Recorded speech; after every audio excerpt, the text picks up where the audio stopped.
আসসালামু আলাইকুম ওরহমতুল্লাহি ওবরাকাতুহু। আমি আপনাদের সামনে আরেকটি মশালা নিয়ে আসছি যেটা অত্যন্ত গুরুত্বপূর্ণ। সেটা হচ্ছে যে দাড়ির বিধান কি, দাড়ির হুকুম কি, দাড়ি কি সুন্নত নাকি ওয়াজিব।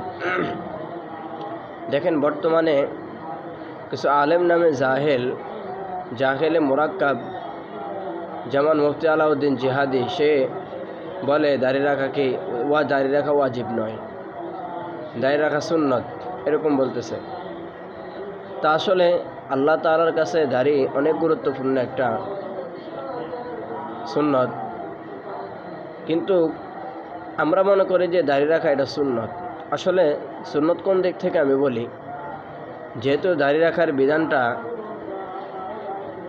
নবী আলাইহিস সালাতু ওয়াস সালাতু এর থেকে সাহাবাই কেরাম বর্ণনা করেছেন, অর্থাৎ সুন্নাহ দ্বারা উদ্দেশ্য হলো হাদিস, অর্থাৎ হাদিসের মাধ্যমে আমাদের পর্যন্ত দাড়ি রাখার বিধানটা চলে আসছে সুন্নতের মাধ্যমে। এই জন্য বলা হয় দাড়ি সুন্নত, কিন্তু দাড়ি হচ্ছে ওয়াজিব। কারণ সমস্ত আম্বিয়াই কেরাম, সাহাবাই কেরাম সকলের দাড়ি ছিলেন, দাড়ি রাখতেন। এই জন্য এই উম্মতেরও দাড়ি রাখা আবশ্যক, ওয়াজিব। যে আল্লাহর হাবিব সাল্লাল্লাহু আলাইহি সাল্লাম, বুখারী শরীফের রেওয়ায়াত, যে বলছেন আউফিরুল্লাহা, যে তোমরা দাড়ি রাখো। এটা আমর সিগা, আর আমর তিনটা অর্থের জন্য ব্যবহার হয়ে থাকে। এক নম্বর হচ্ছে যে আল আমরু লিল উজুব, দুই নম্বর আল আমরু লিল ইস্তেহবাব, তিন নম্বর হচ্ছে আল আমরু লিল মুবাহ।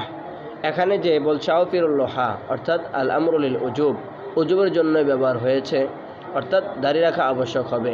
অর্থাৎ যে সমস্ত ভণ্ডা জাহেল মার্কা আলেম তারা বলে দাড়ি রাখা সুন্নত ওয়াজিব নয়, তাদের কথা ধরবেন না। এই ভিডিওটা আপনারা বেশি বেশি করে শেয়ার করে দেন।